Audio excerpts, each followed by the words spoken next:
মানুহক সন্মান ইমানখিনি দিয়ক যিখিনি তেওঁ পাবৰ যোগ্য। অতিৰিক্ত সন্মান দিলে শান্তি সম্প্ৰীতি নষ্ট কৰি দিব।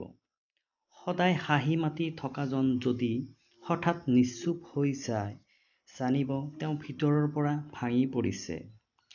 ডাঙৰ মানুহ তেওঁ যিয়ে ওচৰত বহি থকাজনক সৰু বুলি ভাবিব নিদিয়ে।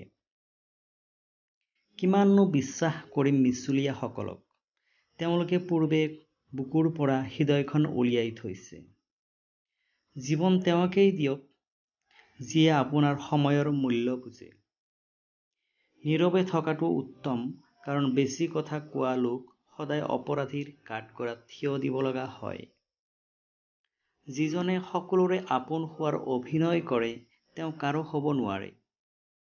পানী ভয়ংকৰ হলে বিনাশ হয় আৰু বাণী ভয়ংকৰ হলে সৰ্বনাশ হয়। সত্যবাদীসকলে সত্য কি নেজানিব পাৰে, কিন্তু মিছলীয়াবোৰে জানে প্ৰকৃত সত্য কি। সম্পৰ্ক যদি ভালদৰে ৰাখিবই বিচাৰে, তেন্তে ৬০ কিলোগ্ৰাম ওজনৰ দেহাৰ ওপৰত ৫০ গ্ৰাম ওজনৰ জিভাৰ উপদ্ৰৱ বন্ধ কৰক। অন্তৰ ভাল থকা লোকে নিতৌ কাজিয়া কৰিব পাৰে, কিন্তু কেতিয়াও এৰি থৈ যাব নোৱাৰে। কিছুমান মানুহ অন্তৰাত্মাৰ পৰা এনেদৰে ওলাই যায়, তেওঁ ঘৃণা কৰাৰো অযোগ্য হৈ যায়।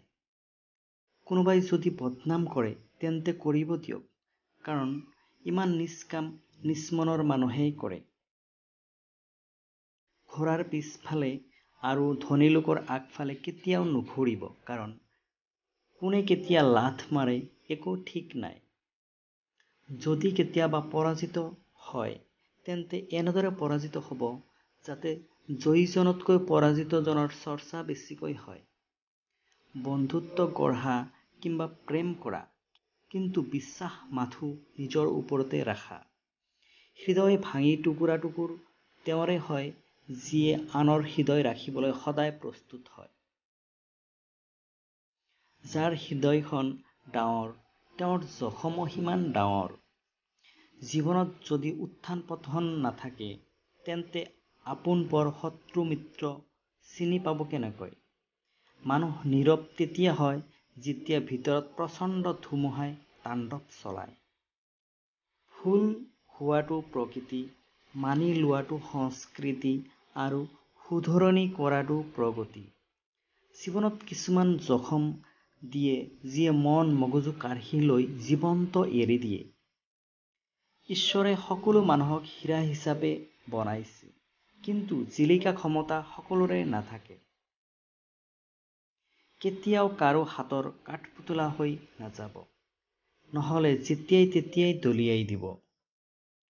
সকলো কথা কিতাপৰ পৰা শিকিব নোৱাৰি, কিছু কথা বিপদৰ সময়ত সম্পৰ্কীয় সকলৰ পৰাও শিকিব পাৰি।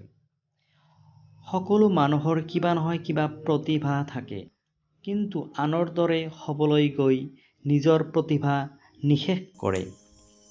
প্ৰেম যদি সঁচা হয় তেন্তে পৰীক্ষা নহয় প্ৰতীক্ষা কৰিব। খং তেওঁৰ লগত কৰিব যাৰ প্ৰতি বিশ্বাস আছে যে শান্ত কৰিবলৈ উপযাচি আহিব। বন্ধুত্বৰ পিছত প্ৰেম হ'ব পাৰে, কিন্তু প্ৰেমৰ পিছত বন্ধুত্ব হ'ব নোৱাৰে। দৰৱ মৃত্যুৰ আগত কাম দিয়ে, মৃত্যুৰ পিছত নহয়। বিপদ দূৰৰ মানুহৰ পৰা নহয়, ওচৰ চুবুৰীয়াৰ পৰাহে হয়। বিপদ নাৱৰ বাহিৰৰ পানীৰ পৰা নহয়, নাৱৰ ভিতৰৰ সৰু ছিদ্ৰৰ পৰা হয়। পৃথিৱীৰ এটা নিয়ম, যি ভাষাত প্ৰশ্ন কৰা হয় সেই ভাষাত উত্তৰ দিয়া হয়। ভাঙি যোৱা হৃদয় আৰু নিগৰি পৰা চকুলো আৰু কষ্ট মাথো ঈশ্বৰেহে বুজিব পাৰে। জীৱনত যদি শান্তি বিচাৰে তেন্তে আনৰ ওপৰত দোষ জাপি নিদি নিজে নিজকে সলনি কৰিব লাগে, কাৰণ কাঁইটৰ ভয়ত গোটেই পৃথিৱীত কাৰ্পেট পাৰি দিয়াতকৈ নিজৰ ভৰিত ভাল জোতা এযোৰ পিন্ধিব লাগে। জীৱনত কিছুমান আপোন হৈও পৰৰ দৰে ব্যৱহাৰ কৰে। কোনোবাই যদি আপোনাৰ লগত কথা পতা বন্ধ কৰি দিছে, তেন্তে জানিব আপোনাৰ বিষয়ে আনৰ লগত কথা পাতিছে। অন্ধ হৈ কাকো ভাল নেপাব। এদিন তেওঁই শিকাই দিব অন্ধৰ দৰে কাকো ভাল পাব নালাগে। তো ফ্ৰেণ্ডছ, ভিডিঅ'টি ভাল লাগিলে লাইক, কমেণ্ট, শ্বেয়াৰ কৰিবলৈ নাপাহৰিব।